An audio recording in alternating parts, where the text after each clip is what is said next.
Ya, kembali kita akan saling silang tadi, silahkan Bang Nasir mengenai Setia Novanto mengatakan tidak, artinya kuasa hukum mengatakan tidak terlibat, tidak tahu apa-apa mengenai KTP. Iya, sebagai seorang lawyer atau penasihat hukum melihat sebuah kasus itu pasti akan, kalau besar itu dikecilkan, medan tempurnya itu dikecilkan. Maka kami tentu medan tempurnya hari ini apa? Berkas perkara. Dan karena sudah sampai di persidangan, dakwaan. Dalam dakwaan, dalam berkas perkara dan dalam dakwaan, dalam tempus delicti dari tahun 9 sampai dengan 2013, itu Pak Setia Novanto jabatannya apa? Di DPR, beliau hanyalah sebagai seorang ketua fraksi Partai Golkar.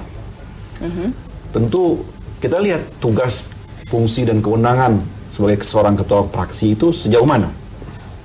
Hemat kami, kewenangan beliau adalah lebih kepada internal Partai Golkarnya. Terus kemudian dihubungkan dengan proyek pengadaan EKTP. Itu mulai dari sistem penganggaran, sistem pengusulan, sistem pembahasan, sampai kepada persetujuan. Ada nggak peran seorang ketua fraksi? Nah, terus kemudian itulah view atau perspektif kami yang disampaikan oleh Pak Magdir di beberapa tempat, karena yang dilihat adalah berkas perkara dan dakwaan, karena belum sampai kepada eksaminasi.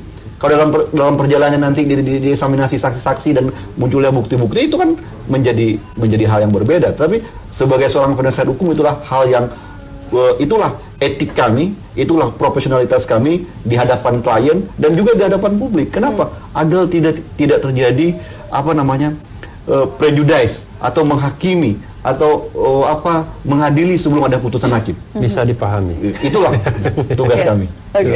Bisa dipahami.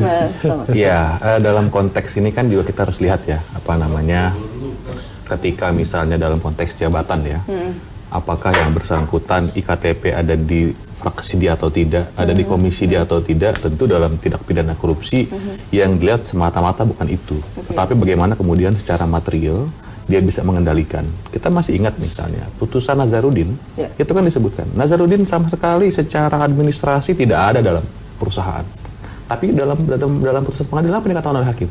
Hakim yakin bahwa Nazarudin melakukan korupsi dengan menggunakan sarana korporasi. Jadi yang dinilai bukan hanya semata-mata misalnya dia ada di fraksi mana, kewenangannya apa, tapi ketika dia penyelenggara negara, sebagaimana dimaksud dalam undang-undang tindak pidana korupsi, begitu juga dengan undang-undang lainnya begitu. Nah, yang akan dilihat bagaimana perannya. Nah, ini yang kemudian akan dilihat. Kalau melihat dari fakta-fakta lainnya, fakta-fakta sebelumnya seperti apa. Jadi tentu saja dalam konteks teknis ya di persidangan akan ada banyak hal yang kemudian dilihat, ada saksi juga yang akan dihadirkan.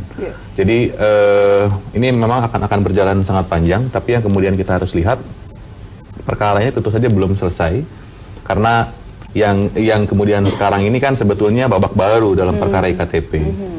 Beberapa sidang yang lalu, maksud saya sidang Irman dan Sugiarto, itu bicara soal bagaimana korupsi pengadaan itu terjadi. Bagaimana lelangnya, bagaimana kerugian negaranya, bagaimana pengerjaannya, dan penerimaan sejumlah uang. Nah, tapi kemudian yang sekarang ini kan bicara soal bagaimana anggaran dan kemudian penerimaan dari proyek tersebut. Jadi dimensinya bukan hanya soal pengadaannya, tapi bagaimana proses penganggaran itu kemudian dilakukan. Nah, ini yang kemudian akan diuji tentu saja dalam persidangan. Yang kemudian kita juga harus melihat bahwa perkembangan perkara ini kan juga cukup cepat. Perkara Irman dan Sugiarto belum selesai. Perkara Andi Agustinus dia naik. Andi Agustinus vonis minggu ini, minggu yang lalu sudah mulai perkaranya Pak Setia Novanto. Kemudian boleh jadi dia akan terus berkelanjutan karena dari yang tersangka saja itu masih belum selesai semua. Yang sudah pasti ketika dia disebut sebagai tersangka, KPK punya kewajiban harus tuntas sampai dengan putusan pengadilan. Nah, kita belum lagi menyoroti misalnya pihak-pihak yang diduga diuntungkan atau misalnya dalam konteks dakwaan ada penyertaan yang kemudian juga oleh hakim dikatakan secara bersama-sama bersama dengan dia, itu pun juga harus kita dorong. Nah, jadi memang kita juga berharap ini dituntaskan setuntas-tuntasnya. Walaupun tentu saja ada kritik-kritik yang bisa kita sampaikan kepada KPK. Misalnya dalam konteks dakwaan kita masih menunggu kok KPK belum menggunakan tindak pidana pencucian uang misalnya.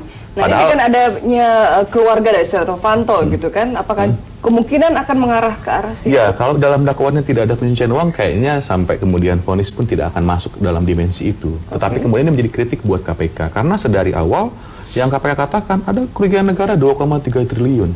Bahkan tidak hanya bicara soal individu-individu dan perusahaan, tetapi juga partai politik dalam dakwaan disebutkan mendapatkan keuntungan. Ada partai PDIP, ada Demokrat, ada Golkar dan lain sebagainya. Tentu saja ini menjadi hal yang sangat penting menurut saya ke depan.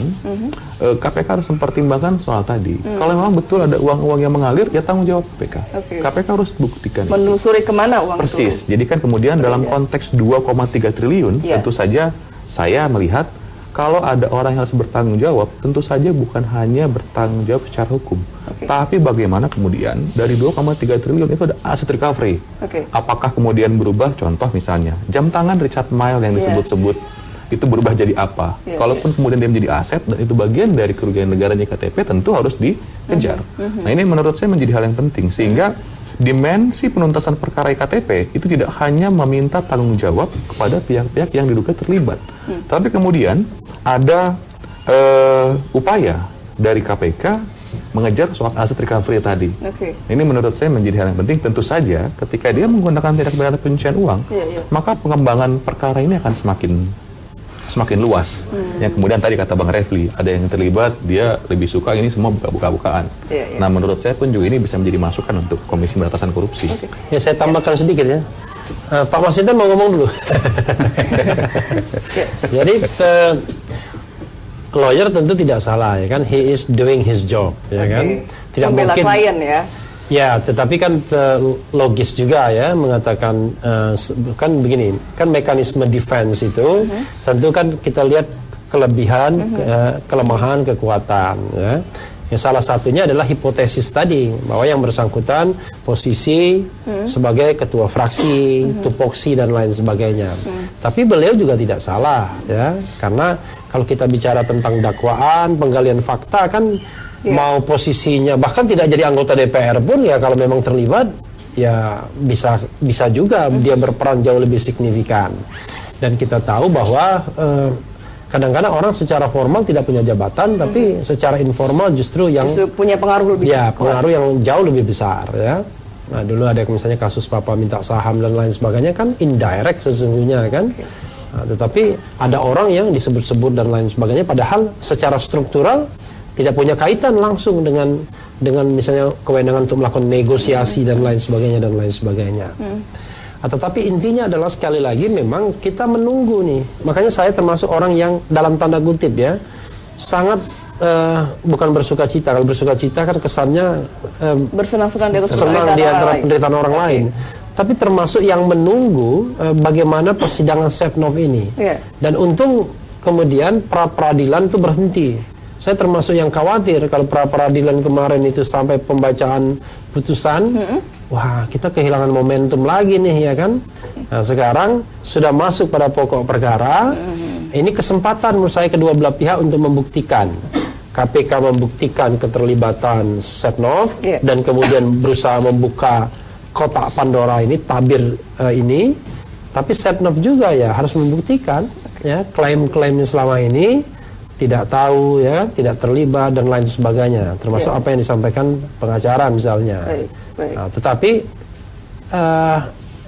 kalau seandainya fakta persidangan memang tidak bisa lagi dibantah, terbantahkan, ya kita menghimbau Setnov menjadi pionir untuk kemudian bisa membuka keterlibatan pihak-pihak lain yang memang harus menghadapi proses peradilan karena keterlibatannya itu. Baik, Bang Masinton, bagaimana tadi sekaligus juga ingin melihat apakah benar ada klarifikasi mungkin sekaligus apakah memang posisi dalam anggota DPR MPR begitu, artinya tidak berpengaruh juga, posisinya apa tapi yang pengaruh lebih kuat bisa siapapun sebenarnya untuk beberapa kasus misalnya. Kalau memang seperti itu proyek kondisi besar EKTP ini kan sebenarnya nggak cukup hanya DPR ya, karena proyek besar pemerintah pada periode kemarin.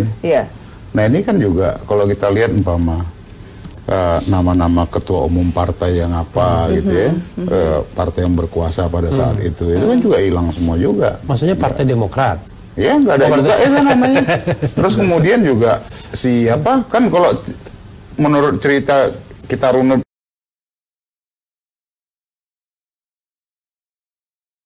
ceritanya katanya Najarudin ya, ada Anas, ada Najar, ada ini nggak ada semua itu.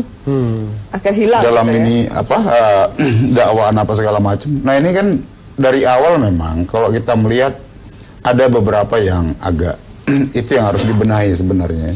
Termasuk dengan nama-nama yang katanya kata KPK ini sudah mengembalikan uang 14 orang. 14 orang itu siapa? Sampai sekarang juga kita nggak pernah tahu. Kan mengembalikan uang nggak bisa menghilangkan unsur pidananya kan gitu. Tapi kan kita semua nggak tahu sampai sekarang. Nggak lapor di bawah bantal tuh sama itu Pak dia, Masinton. makanya kita harus kita tanya ke KPK-nya ini siapa aja kan gitu. Siapa tahu kita nggak tahu kan Pak Masinton dapat tuh di bawah bantal itu kan namanya. Mudah-mudahan. Bocorannya jadi dapat ya. Nah ini kita nggak tahu siapa. Terus kemudian ada beberapa yang sampai apa seperti Uber restoran lah ini kasus ini gitu ya. Sampai kemudian kemarin juga kalah pra-peradilan, kemudian di pra-peradilan kedua juga nyaris-nyaris juga ya untuk langsung dipercepat tuh materi dakwaannya. Nah jadi dalam hal ini tentu perlu kita ini kan kita sampaikan adalah apa yang yang sudah dibocorkan oleh KPK dalam surat dakwaan itu nama-nama, ya semua apa segala macam, ya nanti segera diklarifikasi menurut saya. Kalau memang alat buktinya tidak cukup, ya klarifikasi dong. Dibersihkan namanya dibersihkan begitu nama ya. orang. Mereka yang sudah disebut karena sebelumnya. apapun itu sudah nama orang sudah kadung rusak di publik gitu ya. Persepsi orang terhadap orang yang disebut itu juga udah kadung rusak. Nah, itu yang menurut saya juga tidak boleh atas nama pemberantasan korupsi kemudian semuanya diumbar itu. Ya, diumbar. Ini kan menjadi peradilan opini. Pak Masinton bawa koper lagi nanti ke KPK. Peradilan opini kan lebih jahat ketimbang peradilan sesungguhnya. Karena apapun peradilan itu adalah menguji. Belum tentu juga orang yang dibawa ke pengadilan itu juga dia bersalah. Karena memang di pengadilan lah pembuktiannya diujinya orang bersalah atau tidak. Nah, itu yang sebenarnya presumption of innocence itu yang harus tetap dikedepankan oleh KPK dalam pemberantasan korupsi. Oke, baik. Kita masih punya segmen berikutnya. Kita akan kembali usai pariwara. Tetap bersama kami di Saling Silang.